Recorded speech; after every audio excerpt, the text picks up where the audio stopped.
십자가로 말미암아 너는 내 아들이라, 너는 내 자녀라 말씀하시는 그 음성이 오늘 저와 여러분에게 있고, 그 음성 속에서 은혜와 힘과 위로를 얻는 저와 여러분 되기를 원합니다.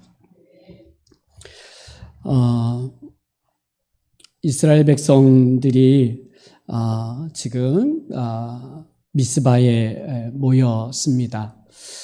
모인 이유는 기브아에서 일어난 한 사건 때문에 이스라엘 백성 연합 총회로 모여서 지금 이 문제를 어떻게 해결해야 되는가에 대한 논의 속에서 지금 미스바에 모였죠.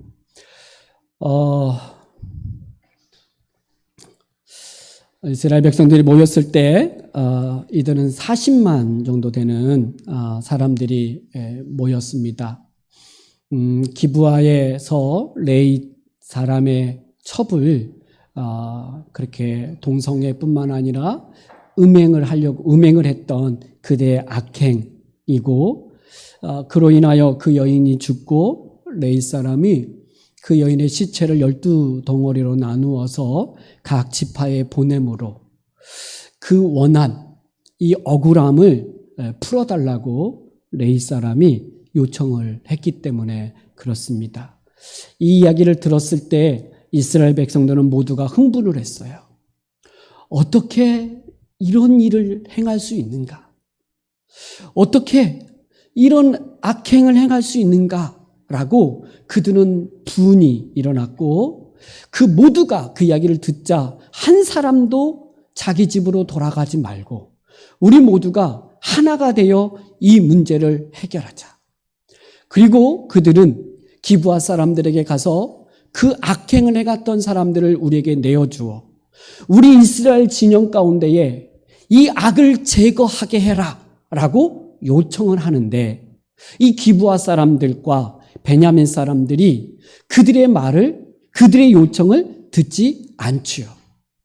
마땅히 그 악을 행한 사람들을 벌을 해야 됨에도 불구하고 그들은 하지 않아요. 아니, 이스라엘 백성들이 이렇게 모두 모여가지고 이 악행을 행한 사람의 이들을 벌하기 위해서 우리에게 내어주라는 말하기 전에 기브아 사람들이, 베냐민 사람들이 스스로 그 악행을 듣고 그들이 해결했어야 되죠.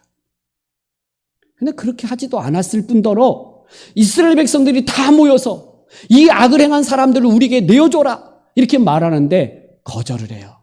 왜요? 그들은 우리의 가족이고 내 자녀이고 우리 지파 사람이라는 거예요. 그래서 하나님의 거룩하심보다 자기들의 사랑하는 사람, 자기 가족, 이것 때문에 내어놓지 않겠다는 거예요. 그리고 그들은 한 일이 뭐냐? 베냐민 온 사람들에게 싸울 만한 군대를 모으기 시작해요. 그래서 베냐민 사람들이 다 모은 그 군인의 숫자가 26,700명이었죠. 이들은 지금 왜 모였어요? 그 11지파 사람들이 이 문제를 해결하기 위해서 40만 되는 군대를 이끌고 왔을 때 싸워보겠다는 거예요. 그래서 이 일이 이제 전쟁이 시작되는데, 오늘 읽었던 17절부터 35절까지 세 번의 전쟁을 통해서 이 일이 해결돼요. 그런데 이 세 번의 전쟁을 하는데 두 번의 전쟁에서 이스라엘 백성들이 져요. 그리고 마지막 세 번째 때 이제 이스라엘 백성들이 베냐민들을 징벌하면서 이기게 되는데, 이 이야기가 35절까지 있고 36절까지는 어떻게 이겼는지를 마지막 절까지 쭉 설명하는 게 오늘 본문의 내용들이에요. 자, 먼저 이스라엘 백성들과 베냐민 사람들이 전쟁을 함에 있어서 먼저 17절에 보면 이스라엘 백성들이 40만이라는 사람들이 모두가 다 전사였다. 칼을 빼는 자였다. 싸움에 아주 능한 사람이었다라는 말을 하고 있어요. 그러니까 40만이라는 그 사람들은 모두가 전사들이었어요. 근데 이들이 싸움하기 전에 18절에 보니까 베델로 올라가요. 이들은 어디에 있었다고요? 미스바. 미스바라는 곳은 베냐민 지파가 속해 있는 땅이었어요. 이 베델은 베냐민 지파와 여로보암 지파의 그 경계에 있는 지역이 베델인데 멀지 않는 곳이었어요. 왜 이스라엘 백성들이 이 베델로 올라갔냐면 바로 거기에 법궤가 있었어요. 그러니까 그 당시에는 성막이 움직이는 거잖아요. 그래서 법궤를 원래는 실로에 있었는데 이 법궤를 베델로 가지고 왔던 것 같아요. 그래서 온 이스라엘 백성들이 베델로 올라가서 하나님께 묻습니다. 18절. 누가 먼저 올라가서 베냐민 자손과 싸우리까? 누가 먼저 올라가서 베냐민 지파와 싸우리까? 이게 첫 번째 이스라엘 백성들이 하나님 앞에 물었던 질문이었어요. 그랬더니 여호와께서 뭐라고 말씀하세요? 18절 하반절에 보니까 유다가 먼저 갈지니라. 이렇게 말씀하죠. 유다가 가라. 예. 그래서 이스라엘 백성들이 이제 아침 일찍 일어나서 기브아로 가서 싸웠어요. 베냐민 사람들과 싸웠는데 오늘 21절에 보면 뭐라 그럽니까? 베냐민 자손이 기브아에서 나와서 당일에 이스라엘 사람 22,000명을 땅에 엎드렸으나 베냐민 사람이요, 이스라엘 사람 22,000명을 죽인 거예요. 그러자 이스라엘 백성들이 난리가 났어요. 막 울면서 여호와께 다시 올라가요. 여호와여, 어찌하여 우리가 졌냐는 거예요. 근데 이들이 올라가기 전에요, 22절에 보면 다시 스스로 용기를 내어 첫날 전열을 갖추었던 곳에 다시 전열을 갖추었어요. 이 장면이 무슨 장면일까요? 22,000명이 죽었지만 다시 싸우겠다는 거예요. 싸우겠다고 하고 전열을 갖춘 다음에 23절에 이스라엘 자손은 여호와께 올라가죠. 그리고 나서 울어요. 저물도록 울어요. 왜 우리가 졌냐는 거예요. 그러면서 하나님께 다시 묻습니다. 여호와께 여쭈어 이르되 내가 다시 나아가서 내 형제 베냐민 자손과 싸우리까 하니 여호와께서 말씀하시죠. 올라가서 치라. 다시 하나님께서 올라가래요. 근데 이때 여러분 그 처음에 질문할 때 18절에 보면 여호와께 물을 때에 누가 먼저 올라가서 베냐민 자손과 싸우리까 이렇게 말했는데 23절에서는 뭐라고 말했냐면 내 형제 베냐민 자손과 싸우릴까 이렇게 물었어요. 자, 싸우고 있는 이 베냐민 자손은 누구라는 거예요? 내 형제라는 거예요. 이거 기억해 두세요.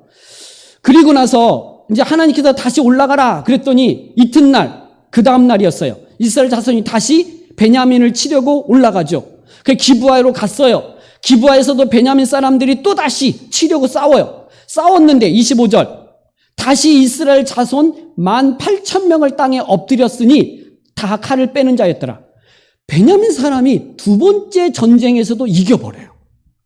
이스라엘 사람 몇 명이 죽었다고요? 18,000명. 자, 첫 번째 싸움일 때는 몇 명이 죽었어요? 22,000명. 둘째 날에 싸울 때는 몇 명이 죽었어요? 18,000명. 모두 몇 명이에요?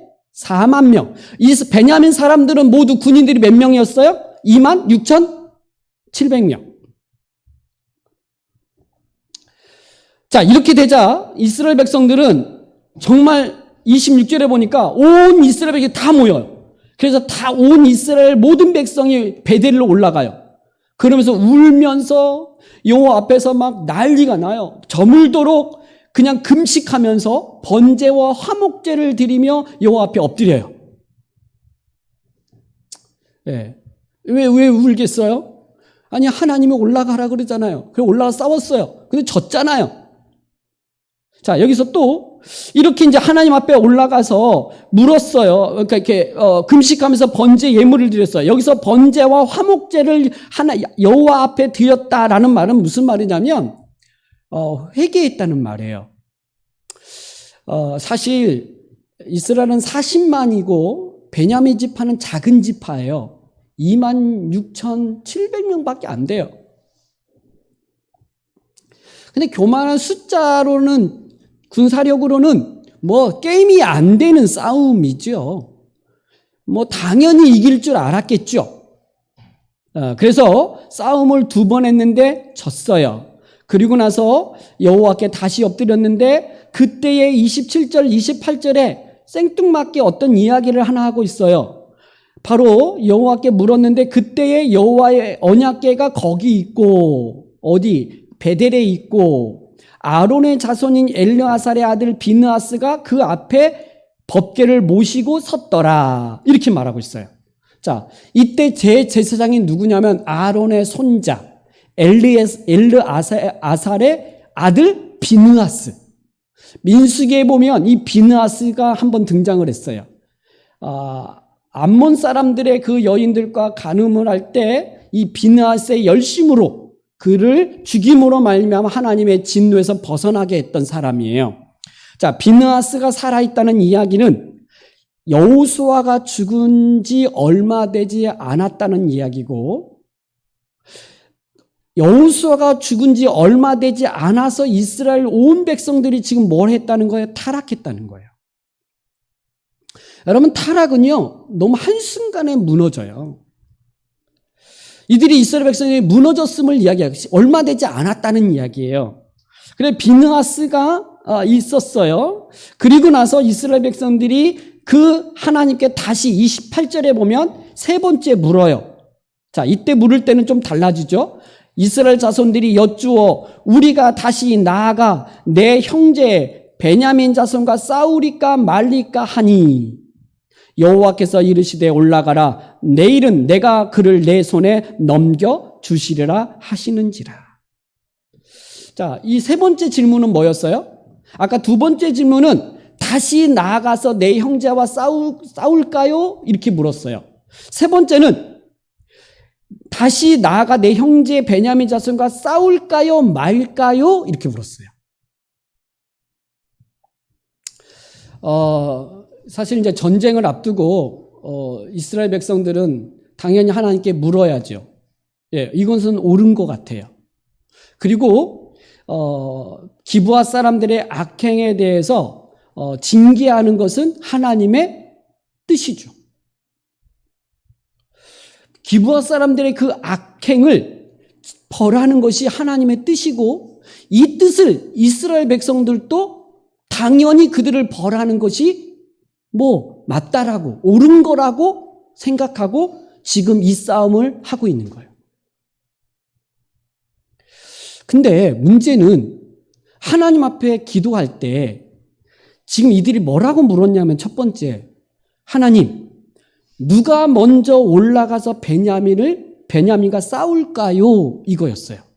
두 번째는 지고 난 다음에 다시 올라가서 싸울까요? 이거였고, 세 번째는 싸울까요? 말까요?예요. 여러분, 이 질문에 뭐가 문제일까요? 거꾸로 된 거예요. 하나님의 이 기브아 사람과 베냐민 사람을 징벌하는 것이 하나님의 뜻은 맞아요. 그런데 지금 이들이 기도할 때, 하나님의 물을 때 싸울까요? 말까요가 첫 번째여야 되고, 그리고 누가 먼저 올라갈까요? 이렇게 이야기를 해야 돼요. 근데 이것은 이미 그들 스스로 전쟁하겠다고, 싸우겠다고 결정한 다음에 하나님께 묻고 있는 거예요. 맞죠? 싸우겠다는 거예요. 전쟁하겠다는 거예요. 이들을 벌하겠다는 거예요. 그러니까 40만이나 되는 이 사람들을 모아가지고 지금 미스바에 올라온 거예요. 하나님께 묻기 전에 이미 싸우겠다고 올라왔고, 우리 흩어지지 마라. 한 사람도 집에 가지 마라. 이들을 반드시 다 벌하자. 라고 이미 그들이 정한 다음에 하나님께 묻고 있어요. 누가 먼저 올라갈까요? 근데 하나님이 그들을 벌하는 거 뜻이니까, 하나님도 원하시는 거고, 하나님이 뜻이니까 허락은 하죠. 허락은 해요. 근데 하나님께 물었고, 하나님이 하라고 했는데 졌어요. 2번이나. 이게 이상해요. 왜 지냔 말이에요. 하나님께 묻기도 했고 하나님이 올라가라고 말씀도 하셨고 이 음성을 듣고 움직였는데 왜 우리가 4만 명이나 되는 사람이 죽었냔 말이에요. 뭘 말씀하실까요? 기브아 사람들, 베냐민 사람들도 문제지만 너희도 문제예요. 이스라엘 백성들 너희도 악한 거예요. 기브아 사람들이 악하다는 거예요. 그들의 죄를 가만두면 안 된다는 거예요. 그들을 반드시 벌해야 된다는 거예요. 근데 벌하는 너희는 선하냐? 너희는 옳으냐? 너희는 괜찮냐? 너희도 똑같다는 거예요. 너희도 문제가 있다는 거예요. 하나님은 지금 이 싸움에서 지게 된 이유는 이스라엘 백성들도 문제가 있음을 이야기하죠. 두 번의 이 패배 이후에 이제 세 번째 싸움이 시작돼요. 28절 마지막 절에 하나님께서 말씀하실 때 내일은 내가 그를 내 손에 넘겨주리라.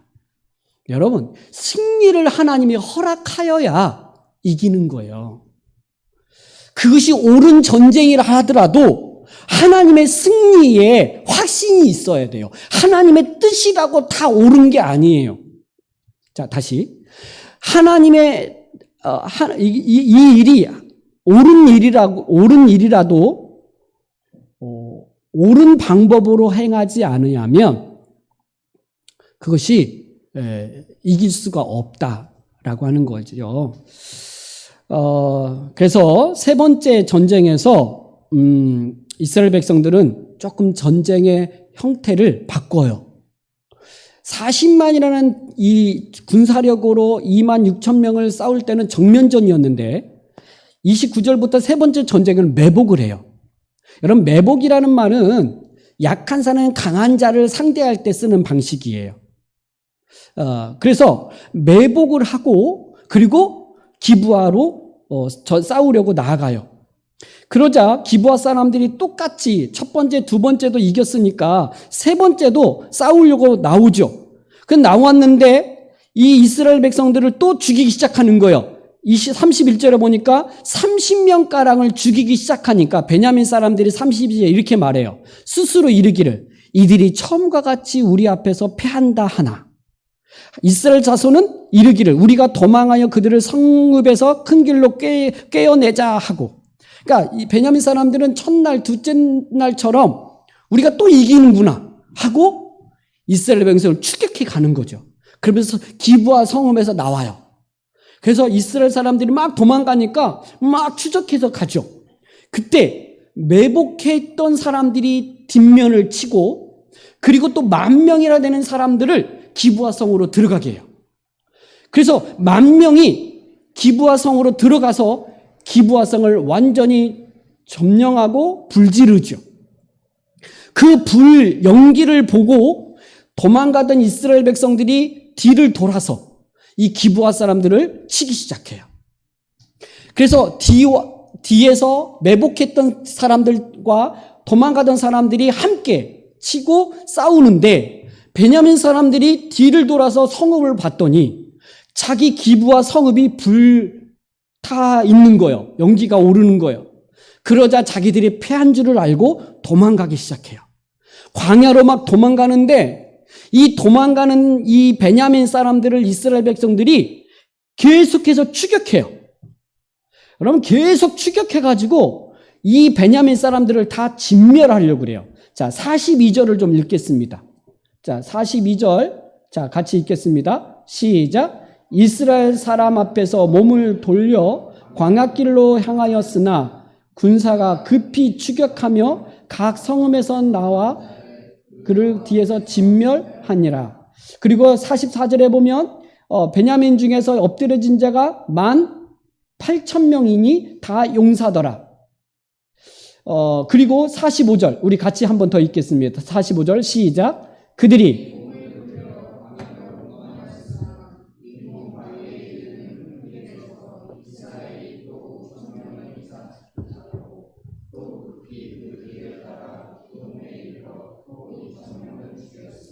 그날의 베냐민 사람으로서 칼을 빼는 자가 엎드려진 것이 모두 25,000명이니 다 용사였더라.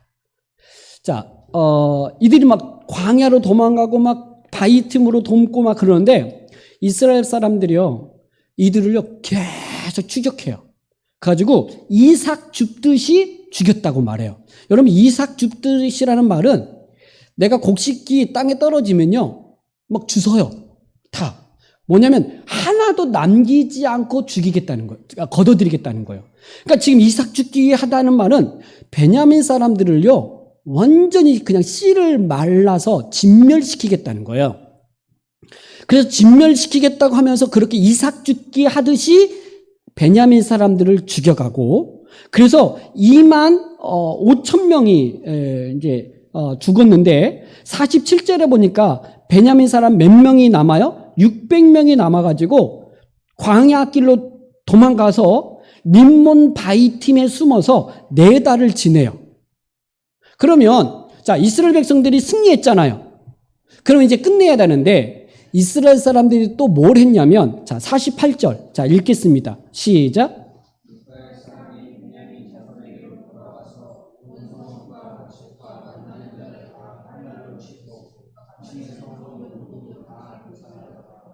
아멘. 자, 이스라엘 백성들이요, 그 군인들을 다 죽이고 추격하고 막 하다가 이제 600명은 살았는데, 이거 살았는지 못 살았는지 잘 모르겠지만, 어쨌든 알았는지 몰랐는지 모르겠지만 이스라엘 백성들이 다시, 온 이스라엘 사람들이 베냐민 지파 쪽으로 들어와요. 그리고 베냐민 지파에 있는 베냐민 사람들 닥치는 대로 죽이는데 누구까지 죽였대요? 가축까지 죽였대요. 그러니까 노인, 어린이, 여자, 가축까지 닥치는 대로 모든 사람을 다 죽이고 모든 성을 불살라버려요. 다 죽였다는 얘기예요. 다 죽였다는 얘기예요. 자, 이제 이게 오늘 이야기인데, 하나님께서 이스라엘 백성들에게 기브아 사람들, 베냐민 사람들의 악행을 징벌하는 것이 맞아요. 그래서 이스라엘 백성들은 기브아 사람, 이스라엘 백성들을 징계하려고 전쟁을 하고 있어요. 근데 이 전쟁을 하는 데 있어서 이스라엘 백성들이 2번의 전쟁에서 패하고 말아요. 우리가 이 말씀을 통해서 우리가 한번 그러니까 생각해보고 우리가 좀 적용해 봐야 될 것 가운데 한 가지가, 첫 번째가 뭐냐면, 하나님은요, 악을요, 반드시 징계하시기를 원하세요. 기브아 사람들의 악행을요, 덮어주는 게 아니라 그들의 악행을 징계하는 것이 하나님의 뜻이에요. 그것을 하나님은 원하시는 바예요. 우리가 지은 죄에 대해서 쉽게 넘겨서는 안 되지요. 베냐민 사람들, 기브아 사람들의 잘못은 그 불량배들이 한 죄에 대해서 옹호만 해주고 덮어주고 용납해주고, 그들의 죄에 대해서 징계하거나 벌하려고 하지 않아요.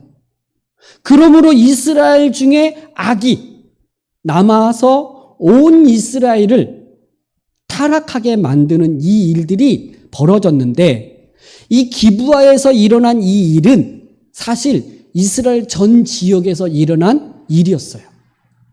왜 그러냐면, 지금 이 베냐민 지파가 진멸되어지는 이 상황에 놓여지게 된 출발이 무엇부터 됐습니까? 레잇인이 첩을 얻는 데서부터 시작된 이야기예요. 여러분, 레잇인이 음행을 저질렀단 말이에요.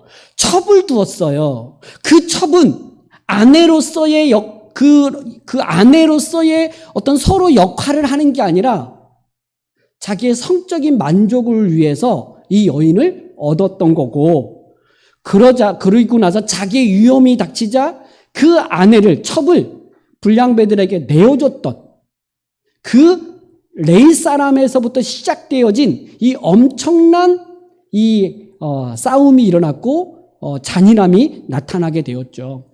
레잇인의 타락은 결국 그 당시 영적인 타락을 보여준다. 이런 죄에 대해서 다 넘기고 있는 거예요. 아까 비느하스에 대해서 이야기하잖아요. 여러분, 비느하스가 있는 그 당시에 이스라엘 백성들의 이 모습을 보여줬어요. 근데 우리가 16장부터 17장까지 미가의 집 이야기를 할 때 미가의 우상 숭배와 함께 한 사람이 등장을 했었어요. 바로 레잇 청년이 있었어요. 미가의 제사장이 되었고 가정의 제사장이 되었고 그리고 단지파의 제사장이 되었던 레잇 청년, 그가 누구인지 아세요? 모세의 손자였어요. 그의 이름이 누구라고 말해요? 요나단이라고 말해요. 사사기 18장, 우리가 이 부분을 제가 살피지 않았었는데 30절에 이렇게 말해요. 단 자손이 자기들을 위하여 그 새긴 신상을 세웠고 모세의 손자요 게르솜의 아들인 요나단과 그의 자손은 단 지파의 제사장이 되어 그 땅 백성이 사로잡힌 날까지 이르렀더라. 여러분, 이 모세 하면 엄청난 가문이에요. 영적인 가문. 아론 하면 대제사장의 가문이에요. 근데 모세의 손자 요나단이 미가의 가정의 제사장이 되었고 단지파의 제사장이 되었던 이 영적인 타락이 결국 도덕적 타락으로 왔고 그 한 지파가 진멸되어질 이 상황까지 진전돼 버렸다는 거예요. 무슨 이야기냐? 우리가 지은 그 죄를 가볍게 넘기고 괜찮겠지 이 정도는 괜찮지 했던 그 죄 문제가 온 이스라엘 백성들의 죄로 타락으로 한 지파가 진멸되어지는 위기로 처해져 버렸던 이 상황까지 가게 된다는 거예요. 죄를 심각하게, 죄로 여겨지지 않는 이 시대에서 우리는 죄에 대해서 심각하게 생각해야 돼요. 근데 그 죄를 생각할 때 상대적이거나 시대로 보는 게 아니라 하나님의 거룩하심의 관점으로 봐야 돼요. 하나님의 관점으로 보지 않으면 이 세상에서 통용되어지는 그런 기준으로 보면 그렇게 심각한 죄가 아니에요. 첩을 얻는 게 무슨 죄입니까? 내가 성적인, 내가 육적인 어떤 쾌락을 추구하기 위해서 동성애하겠다는 것인데 그게 무슨 큰 죄입니까? 여러분, 이 기브아 사람들의 죄만을 말하고 싶지는 않아요. 여러분, 이스라엘 백성들이요, 기브아 사람들의 죄만을 이야기하고 전쟁을 하는데요. 사실 기브아 사람들의 악행이 있었어요. 망령된 일을 행했어요. 그 첩을 그렇게 밤새도록 윤간했던 그 죄는 알아요. 그런데요, 누가 그들에게 내어줬어요? 레잇 사람이잖아요. 그는 첩을 얻었던 사람이에요. 또 죽은 시체를 12조각으로 나눴던 사람이 누구예요? 레잇 사람이에요. 이건 망령된 일이고요. 엄청난 죄예요. 근데 지금 레잇 사람의 죄에 대해서는 묻지도 않아요. 기브아 사람들의 이야기만, 기브아 사람들에 대한 죄만 물어요. 또 하나 죄의 문제는 이스라엘 백성들 11지파가 모여가지고 기브아 사람들의 이야기를 듣고 난 다음에 그들을 징계하겠다고 베냐민 사람 모두를 다 진멸하려고 하는 이 악행을 저지르고 있어요. 여러분, 벌하는데 징계하는 너무 과해요. 여러분, 이 가축까지 어린아이까지 죽이는 건 뭐냐면 진멸전쟁이거든요. 하나님께서 이스라엘 백성들, 특히 여호수아와 함께 가나안을 정복할 때 하나님께서 가나안 사람들에게 진멸전쟁을 하라고 했어요. 가나안의 모든 사람들을 다 죽여라고 했죠. 왜냐하면 가나안 사람들의 악행이고 그 땅에서 하나님의 거룩한 나라, 그 하나님의 거룩한 백성들이 죄와 함께하지 않고 그 하나님의 율법, 규례와 법도를 따라 그 거룩하게 사는 그 땅을 만들기 위해서 그 땅 안에 있는 모든 죄와 악을 다 진멸하라고 하나님께서 가나안 사람들에게, 이스라엘 백성들에게 허락하셨던 싸움이 진멸, 전쟁이었어요. 근데 가나안 사람들에게만 그렇게 허락했지 가나안 사람 넘어 있는 다른 이방인들도 절대 진멸 전쟁을 허락하지 않아요. 하나님은. 그 이후에 어느 누구도 이 가나안을 정복할 때처럼 그렇게 싸우라고 말하지 않아요. 하나님은요, 하박국서에 보면 진노 중에도 긍휼을 베푸시는 하나님이라고 말씀하세요.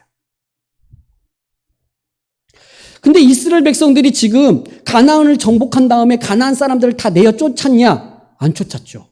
여호수아가 살아있을 때는 똘똘 뭉쳐가지고 가나안 사람들과 싸웠어요. 근데 여호수아가 죽은 다음에 각 지파별로 살았을 때는 여러분 이들이 한 번도 이렇게 연합한 적이 없어요. 여러분 사사 시기대를 우리가 함께 쭉 살펴보면서 12명의 사사들이 등장했는데 한 번도 온 이스라엘 백성들이 다 모여서 싸운 적이 없어요.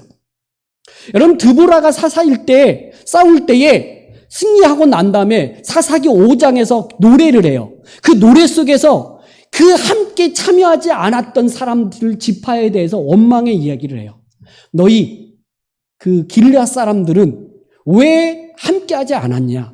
아셀 사람들, 단 사람들에 대해서 이 전쟁에 참여하지 않았음에 대해서 이야기해요. 이렇게 사사시대 때는 한 번도 연합한 적이 없는데 가나안 사람들을 내어 쫓을 때 그렇게 함께 모여서 싸웠으면 되는데 그때 싸워야 될 때 연합할 때는 연합하지 않고 지금 자기 형제, 자기 동족, 하나님의 백성인 이 베냐민 사람들을 징계할 때는 진멸전쟁을 하고 있는 거예요.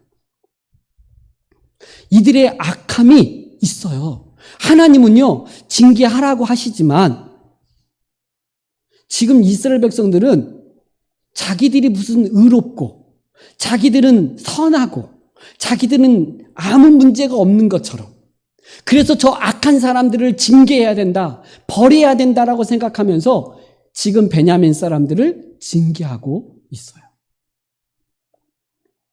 저는 이것에 대해서 하나님이 묻고 있다고 보고 그리고 이것에 대해서 하나님이 이스라엘 백성들을 징계한 게 뭐냐? 2번의 전쟁에서 실패한 거예요. 하나님, 이것이 하나님의 뜻인 걸 알겠습니다. 이것이 하나님이 원하심인지 알겠습니다. 그런데 나는 의롭고 나는 괜찮은데 저 사람, 저 의를 행하지 않는 사람에 대해서 징계하려고 할 때 너무 잔인하게 자기는 괜찮은 의로운 사람인 것처럼 그렇게 행하는 것이 문제인 거죠. 자기를 살피지를 못해요.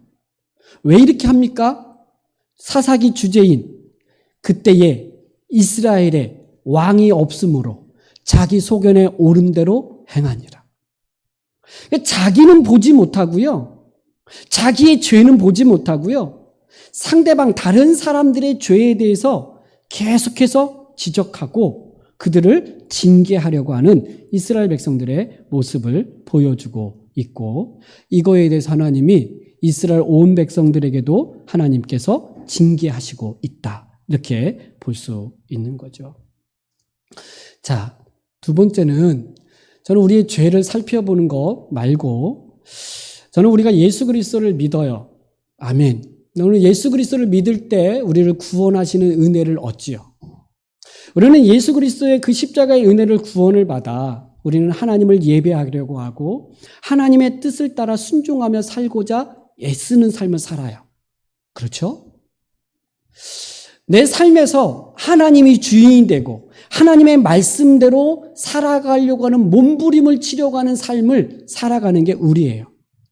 자, 그런데 하나 잊지 말아야 될 게 뭐가 있냐면 그것 못지않게 그 은혜에 감사하고 그 은혜 가운데 살아가는 것 못지않게 중요한 게 뭐냐면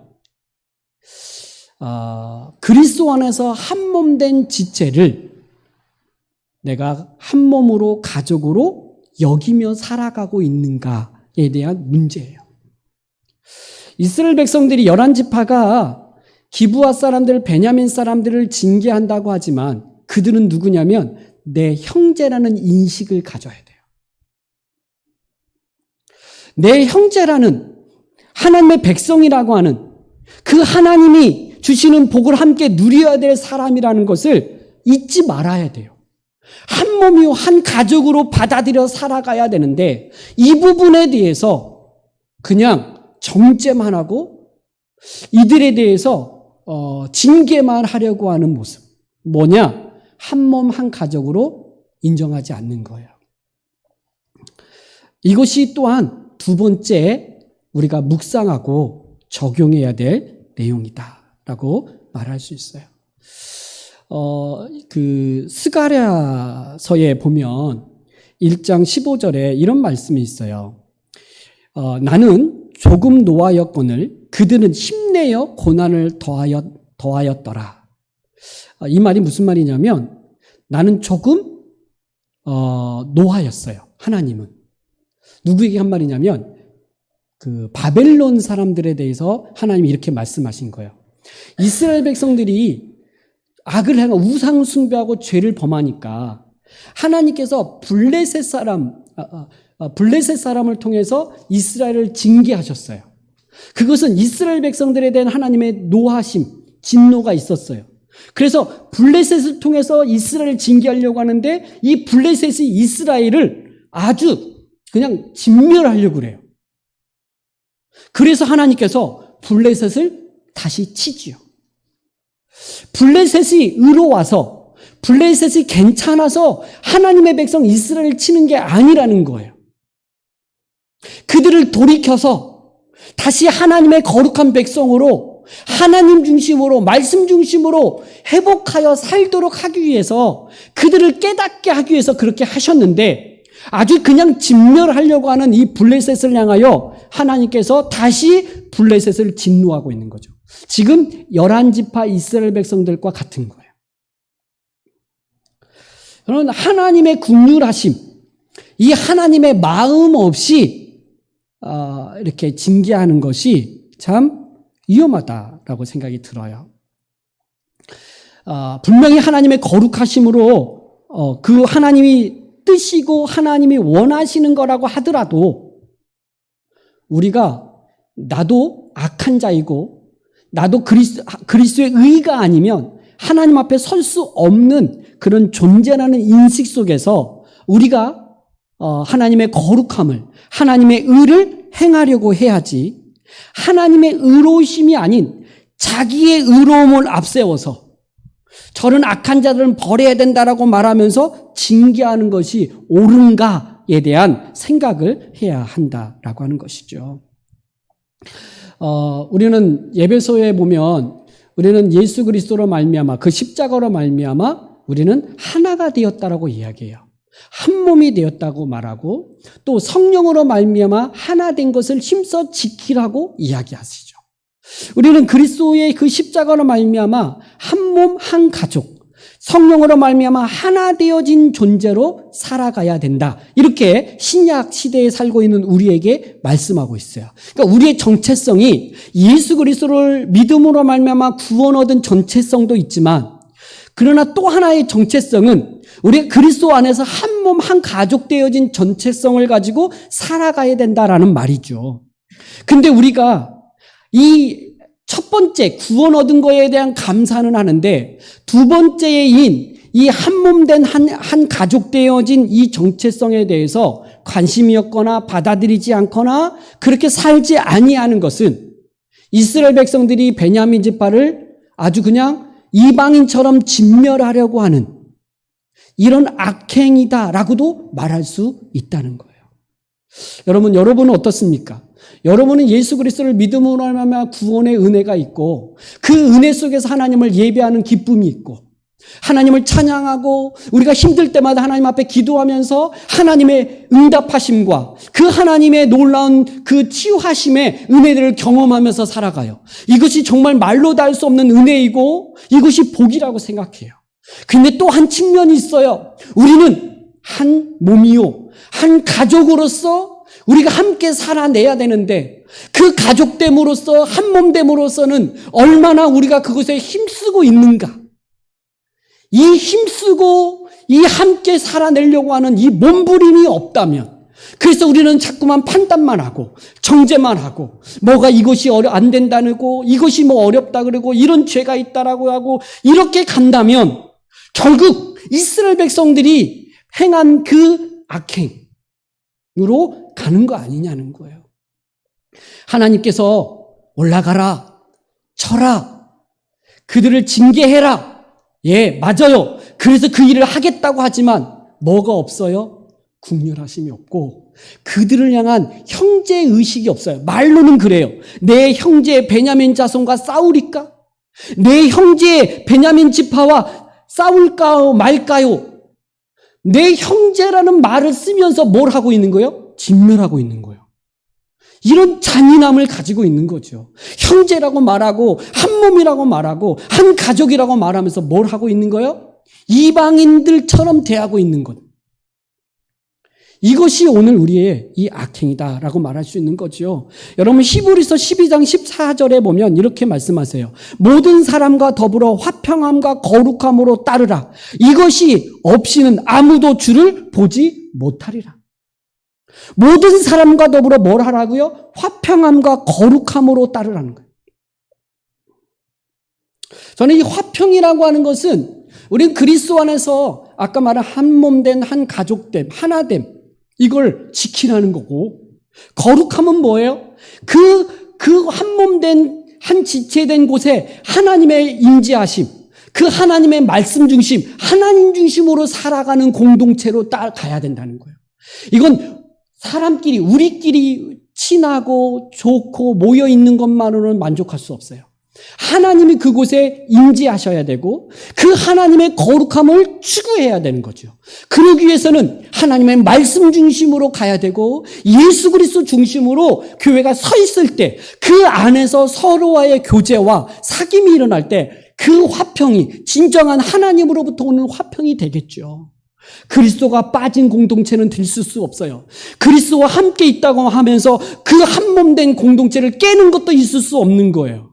우리는 그리스도 안에 있는 존재로서 그리스도 안에서 한 몸 된 지체로서의 이 화평함과 거룩함을 따라야 그때에 이것이 없이는 아무도 주를 보지 못한다. 이거 없이는 그 하나님을 볼 수 없대요. 그 하나님의 은혜를 경험할 수 없다라고 말하죠. 이게 뭘까? 이게 뭘까? 오늘 우리 안에 이런 것들을 추구하고 이것을 우리 안에 세워야 될 때 이것이 뭘까? 이것을 늘 고민하고 우리가 함께 이것을 세워가는 그런 공동체, 그런 언약 공동체, 그 교회로서의 그 사명을 감당하는 것이 중요하겠다라고 하는 것이죠. 우리는 그리스도 안에서 하나예요. 우리는 그리스도 안에서 하나로 하나님이 만드셨어요. 우리가 하나로서 살아가기 위해서 애쓰고 이렇게 하는 게 아니라 그리스도께서 그리스도 안에서 우리를 그렇게 만드셨다는 거예요. 여러분 하나 되자 해서 우리가 하나 되는 게 아니죠. 세상은 하나 되자 이렇게 해요. 우리 교회도 하나 되자라고 외치는 게 아니에요. 성경은 뭐라고 말하냐면 너희가 성령 안에서 하나 된 것을 힘써 지키라.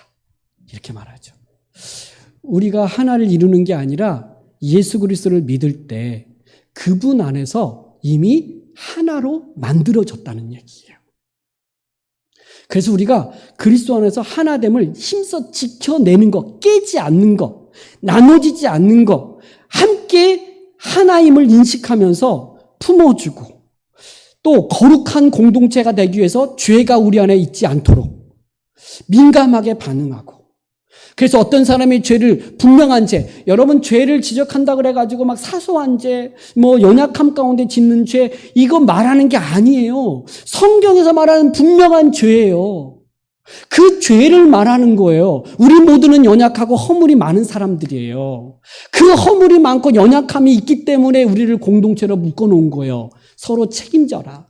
함께 짐을 지어라고 문 거예요. 중요한 건 뭐냐면 예수 그리스도께서 이루신 그 십자가의 은혜로 말미암아 얻는 구원, 하나된 이 교회 공동체를 깨는 일들, 분명하게 이거 꼭 이렇게 해야 됩니까라고 말하면서 하나님의 말씀을 대적하는 것들, 그렇게 하지 말라고 이야기해야 되죠.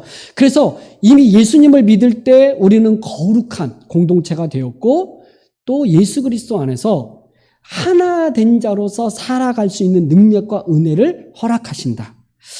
내가 하려고 한다고 해서 되는 게 아니라 이미 그리스도 안에서 이것을 이루어 놓으셨기 때문에 우리는 지켜가야 된다. 난 이게 왜 힘이 되냐면 우리가 몇 사람이 뭘 하겠다고 모였을 때 그 사람들이 능력이 있어서 할 수도 있지만 우리가 그것을 이루는 게 아니라 하나님이 이루어 가시는 것 같아요. 할렐루야. 하나님이 하신다는 거예요. 하나님이 하신다는 거. 우리의 구원도 예수 그리스도 안에서 그리스도께서 이루어 가시는 거고, 우리를 그 하나님의 자녀 삼아 주시고 백성 삼아 주셨지만 우리의 이 거룩함과 그 하나님 백성으로 살아가는 것도 저는 하나님이 하신다고 생각해요. 그러니까 그 안에 뭐가 있어야 될까요? 하나님 중심, 그 십자가 복음 중심이 있어야 이게 유지되어지는 거죠. 우리에게 능력이 있어서가 아니라 하나님의 은혜로 되어진다. 근데 가끔 우리가 이 하나님의 은혜로 된다는 생각을 잊어버리고 그냥 나는 이게 괜찮다고 생각해요. 저는 11지파 연합군대가 베냐민을 칠 때 숫자가 40만이잖아요. 그리고 분명히 들었어요. 기브아 사람들의 그 악행을. 이건 반드시 이스라엘 가운데 지금까지도 보지 못했던 일이고 이건 있을 수 없는 일이라고 이야기하면서 이들을 징계해야 된다고 말하는데 사실 굉장히 교만해요. 이스라엘 백성들의 이 교만함. 이 교만함이요. 그 하나님의 마음을 잃어버려요. 그리고 자기 힘으로 이걸 해결하려고 한 거예요. 여러분 싸움이요. 40만 대 2만 6천. 여러분 그냥 싸워도 이길 수 있는 싸움이잖아요. 그런데 저요. 2만 2천 명이 죽고 1만 8천 명이 죽는 일이 벌어져요. 힘으로 하는 게 아니라는 거예요. 숫자로 하는 게 아니라는 거예요. 그것은 하나님의 뜻대로 해야만이 이기는 거예요. 여러분 세상은요. 힘의 논리, 그 어떤 수의 논리로 이야기해요. 그런데 영적인 것은요. 수와 힘의 논리가 아니에요. 하나님의 뜻대로 하느냐, 하나님이 원하시는 방식대로 하느냐. 아무리 그것이 옳은 일이라도 그 옳게 행하지 아니하면 그것이 악이 될 수 있다는 거예요. 저는 이 부분에 대해서 하나님의 일을 한다고 하면서 또 하나님의 그 거룩함을 이룬다고 하면서 우리의 그 옳음을 이야기하면서 오히려 그 하나님의 잘못된 그 악을 행할 수 있는 여지가 우리 안에 있음을 기억하면서 늘 겸손하고 늘 하나님 앞에 순종하려고 하는 이 자세와 태도가 우리 가운데에 있어 그 하나님이 우리를 통하여 이루시려고 하시는 그 거룩함과 그 구원의 그 충만함과 그리고 교회를 통하여 하시고자 하는 그 하나님의 놀라운 뜻들이 이루어질 줄 믿습니다. 저와 여러분이 모두 이 은혜 속에서 회복되어지고 다시 한번 하나님 앞에서 온전히 쓰임받는 저와 여러분이 되기를 주님의 이름으로 축복합니다. 기도하겠습니다. 우리 말씀을 좀 생각하면서 우리 한번 기도를 했으면 좋겠습니다.